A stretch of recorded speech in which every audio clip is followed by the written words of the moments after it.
I think just a level of consistency and sustained focus. I think both teams, throughout the course of the game, no matter who was in, I thought they executed and they played at a high level and they didn't have any lapses. And I think with us, that's something we can learn from. Obviously, turnovers, shot quality, communication, defensive breakdowns, different things like that that happened at certain times when you're playing against good teams. They capitalize. What do you think? What kind of reaction do you think Mitch was trying to get with that early line change in the first quarter, basically subbing out everybody? They said we need to play hard. I think anytime as starters, you start off the game and there's a lag, it sets the tone. And for us, we have to be better. Mitch called us out on that, and I thought the second unit responded, or the group that came in responded with more energy.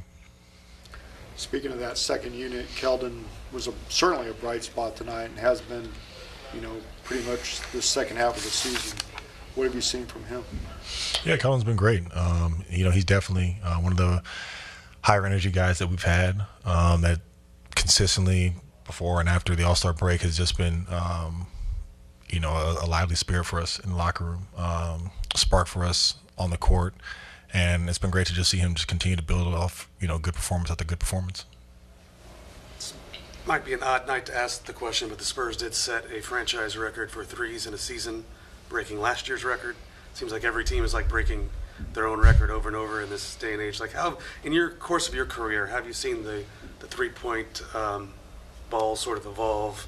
And I think a lot of it might have to do with some of the guys in the other locker room tonight as well. Yep.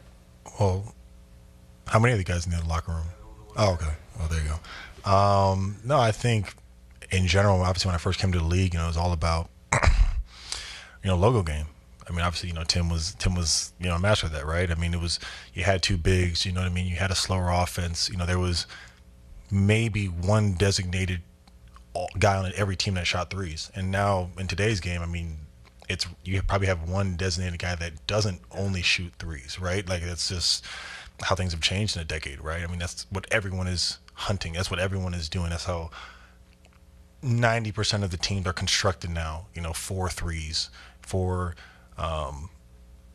guys who are 6'4" to 6'10" that can shoot threes, that can handle, that can play make, that can pass, all that type of stuff. So I think the game is continuing to evolve, continuing to change. Obviously, I'm sure there'll be another evolution coming up here soon, but that's kind of how it's been from when I was drafted to now. Is it just mandatory to get up a bunch of threes now? Like, you almost can't keep up if you're not at least trying to be in the ball game there.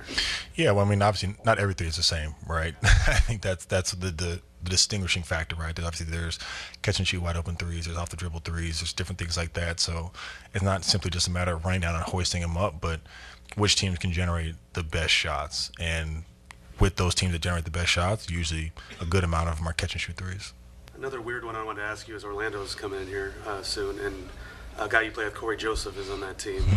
And I'm just curious, like, how a guy like that who's never a star, never an all-star, never really a 20-point scorer or anything like that, how does that guy keep in the league? And every team, somebody wants him every year, you know what I mean? Like, he's had such a long career. Well, I think the unique thing about Corey, which he's done, and the thing that I try to tell our guys in our locker room, is that people don't stay in this league that long without providing value. And there can only be one or two 20-point scorers on every team. There's always going to be one or two all-stars on every team, right? So that leaves a lot of opportunity for guys to bring value in other ways. And Corey has done that throughout his career. He's done that high school, college. Obviously, we're in the same high school class. I've known Corey for a long time. And I think everywhere he's gone, he's provided that. And I think it's a testament to his hard work, but also continuing to reinvent yourself to provide different aspects of yourself to each team that he's been on. What was the value you provided in Sacramento when you were with him? Stability. I mean, Corey would go out there every single night for us. Obviously, we had a lot of changing parts, and there would be some nights, he's on the training table. I'm like, there's no way he's going to be able to, go out there and play. And he'd go out there and he played 36 minutes, and he might have to guard the best, point guard on the other team or the best perimeter guy on every team, and he may have 4 points, 6 rebounds, and 3 assists, but like his effort and energy was what won a game. So I think there's always value in guys that can go out and impact the game without necessarily having some absurd stat line.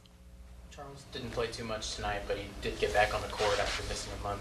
What did you see from him during the recovery process, and just how he's kind of been able to stay positive, regardless of what his role might be? Yeah, Bassey, I mean, he's been great for us all year in the sense that he's played. Obviously, injuries are difficult and they take you out of rhythm. And, he's worked extremely hard to get back. So, hopefully for however many games, he's able to play the rest of the season, he can find some rhythm.